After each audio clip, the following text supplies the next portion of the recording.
All right, what's up, guys? Ray From here. Make sure to rate, like, and subscribe to the channel. Hit the bell icon, please do. And thumb up this video and check me out on Spotify over at the Rafe Nation podcast over on the other side. And make sure to check out all social media places that I'm going to drop this video on. And also other video places like Rumble, Daily Motion. Hey, guys, you like that predictable Night of Champions? Very predictable, huh? Very, very predictable. Seth winning, predictable.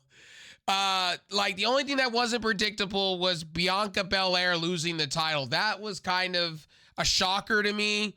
I thought they were going to keep the belt on her as long as they could to keep her as the longest reigning women's champion of Raw. Guess I was wrong with that one. And good on Asuka for that, man. Asuka, has changed her character and things like that. But this show was very predictable. The Roman Reigns stuff was very predictable. They're pulling the trigger on everything everybody's been saying about the Usos. And it looks like the leaks that were out before that Rikishi was going to come in and be their manager, looks to be coming true day by day, night by night. This shit was predictable, like from the beginning, middle, and end. And then they had a squash match with Natalya and Rhea Ripley. And then the Cody Rhodes stuff was predictable. Are they now going to have him, oh, my wrist, I'm going to come back, comeback story, finish the job, finish the story. It was like John Cena, We Are For The Children shit from a few years back ago. Like, this shit was predictable. Like, it was slow. You can tell the crowd was disinterested. You could tell I was getting disinterested. I was doing other things around me in my house as I was watching it because at points, it just became like, do I need to take a bathroom break or do I need to do other things? Because, look, like the end of the day. So I would honestly tell you guys, man, like they're saying in my notes and a lot of other places I'm reading match results in, they're all saying there was a hot crowd. What was hot about the crowd? For the first couple matches, sure, the crowd. But once we started getting into these women's matches, the crowd tailed off. Like you could tell they were like, it was like and it was like, I don't know, man. Some people are going to say this was a great pay-per-view. I don't know what people were seeing, but this was predictable. I could read beginning, middle, and end of every match, how it was going to play, when it was going to play. Natalya was going to get squashed. Brock Lesnar was going to beat Cody Rhodes. Cody Rhodes was playing like he was out and dazed and out of it. They're playing this storyline. There's going to be another match with Brock Lesnar and Cody. Guarantee it for the 4th, 5th, 6th time. Probably they'll do it 6 times over. There'll probably be Survivor Series Cody and Brock for the 1,000,000th time who can be on a heart attack on a pole match. This shit's wild, man. Like WWE, I just don't understand it. And, during the AJ Styles match, right, with Seth Rollins, Seth had a legitimate, it looked like injury, but it was kayfabe. Was it a work, shoot? Which one is it? And Seth ended up winning anyway. It was like at minutes there, it looked like AJ Styles was going to win for a moment there, but I knew they weren't going to give it to him because he's a SmackDown guy. And what would they do with the OC on SmackDown? You know what I mean? Would they have to make an emergency transfer? Like, what's the point of the draft? A lot of things. Again, the Seth Rollins match, I felt personally they did back and forth. This was a good match. I could say back and forth to the pedigree. I think he went for the stomp at the end. There was a couple times they slipped off the ropes. Did you see some of the botches? Like the botches, the beginning of Night of Champion, the botching was real. Slipping off the ropes to, and the low point I will say is Becky Lynch and Trish Stratus. Like, are we really having Trish Stratus continue on like, get her off television. It's awful. It's garbo. Like, what are people seeing with this Trish Stratus being back? It's awful. She can't wrestle anymore. I would rather have Mickie James, personally. She can go. She can go at the age of 40. And she's been showing that on Impact. It's just, I just don't know what people are seeing with Trish Stratus. And I got friends that love her, that are just all about her. And it's like, What makes her great? She can't wrestle. There was a few moves that she did tonight or this afternoon as we were watching on the West Coast time. I was shaking my head. I was like, damn. And then they can't have her win. They can't have her win clean. They have to have her literally have cheating involved with Zoe Stark. What a way to start Zoe Stark's career with helping Trish Stratus. Stratus faction. Appreciate Trish. All bow down. Trish is great. This doesn't make Trish look any better. I would rather have Trish beat her clean without any interference and then have Trish go, I'm better, and then have another match between them and then the rubber match. I would have been cool with that. But at the end of the day, you have this Zoe Stark stuff and then Trish Stratus trying to make moves happen that honestly, she was winded. You could tell she was winded. The halfway into that match, she couldn't keep up with Becky. And I was like, either they're going to have to call an ambulance and give her oxygen because quite literally, it looked like Trish was gassed halfway into the match. And Becky had to pull her weight because it was just awful. Sorry to say that. Asuka, that match was very creative. Honestly, match of the night goes to Asuka personally, with the mist in her hand and doing the back and forth. That is match of the night, personally. Hands down, good stuff. But honestly, like I said before, I've been sitting here and I watched this 4-hour pay-per-view and I sat back, and Ali was another good match. Again, Ali, one hell of a worker when they want to put creative into him. When they want to book him right, he is fantastic. Him and Gunther, at one point, I was like, are they going to give him the belt just to give him the belt just to have to lose to Gunther again? Or to lose to Gunther the next minute? But no, I was glad to see Gunther continue. Gunther's been almost a year of an Intercontinental Champion. Again, this match went the distance, a couple 430s. Again, I can't say enough about Ali. When they put the time into Ali, when you put all the stuff into Ali, right? Ali's an amazing talent. When they put effort into this man, he could show you he could ball out in a ring. But it's far in between. They have made him look like a jobber on SmackDown and Raw. At one point, they had Mansoor with him, and you would think they would have a powerful tag team together, but they don't value tag teams like that. You saw it tonight about this tag team match with Roman Reigns and Solo Sikoa. The Bloodline is coming to an end. That is a foregone, predictable conclusion. We all know that was happening. We knew fuckery was happening tonight with Roman Reigns and the Usos and Jimmy and Jay. We knew that was happening. So what was to me, were you surprised? I wasn't. I saw this coming from SmackDown. When he said he was the tribal chief, I saw this one coming.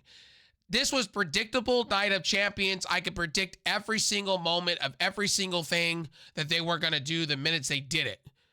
This pay-per-view should wow you. I believe only one championship kind of moved, and that was the Raw Women's Champion. I guess they're going to pull the trigger, and they have to at this point because Damage Control, what's left of them.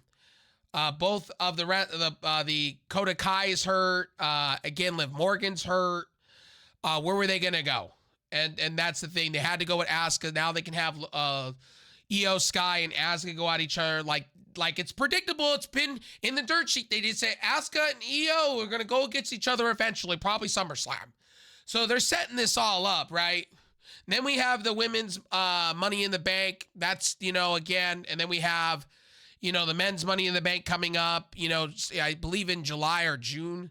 I believe they were setting up for that, or May, June or July. Again, as I said before, right now the pay-per-view of the weekend so far is going to Impact Wrestling. Hands down, going to Impact Wrestling for me. The Night of Champions, you might as rename it to Night of Predictions because it was predictable. Or Night of Predictions, or predictable, whatever you want to call it, because that's what it was. There was no surprises to me. There wasn't anything like that World Heavyweight title. I was expecting Seth to go crazy for it, and it was like, why did Triple H have to come out and give it to him? Like there's nothing special about it. Like, it didn't feel special. They tried, they tried, when they gave it to Seth, they tried to make it special. And it kind of came off as, oh, well, gee, Willikers, he's just the heavyweight title. That's great. I wanted more from that. I wanted more from that moment. You know, it's a special moment. They're claiming this is a new title. It just didn't feel like it. And to me, the whole Cody stuff, you know, finish the story shit. Are they going to have another match with Brock Lesnar as the rubber match? Is that what we're going to do, the rubber match for Brock Lesnar? It's predictable. Now Becky Lynch is going to have to fight diversity once again because she's the man. I mean, and Bianca Belair, isn't she a SmackDown talent? And what is she going to go on Raw and get a rematch? This is what we're doing. So what's the point of the draft at this point? So, you know, again, like I said before, the match of the night goes to Asuka and Belair. Honestly, to me, I felt that had some type of shock factor.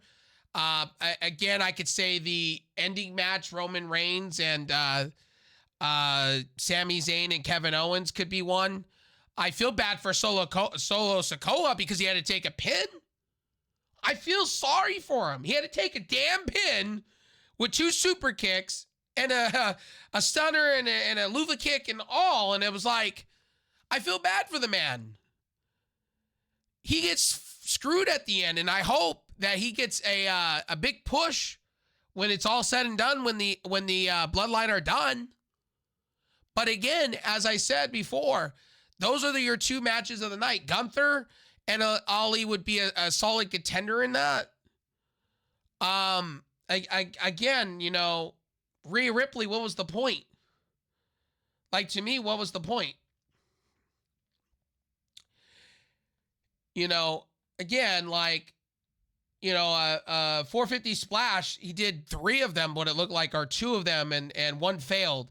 I thought at one point Mustafa Ali was going to win that match. And it was really kind of like a Mansoor thing when they were doing it, right? They gave Ali this big package, his home nation, this, that, and the third. You really thought, but Gunther is the future. And that's what they're building on. I see Gunther being your next world heavyweight champion after he's said and done with the Intercontinental belt. I think Gunther will drop it eventually. To who?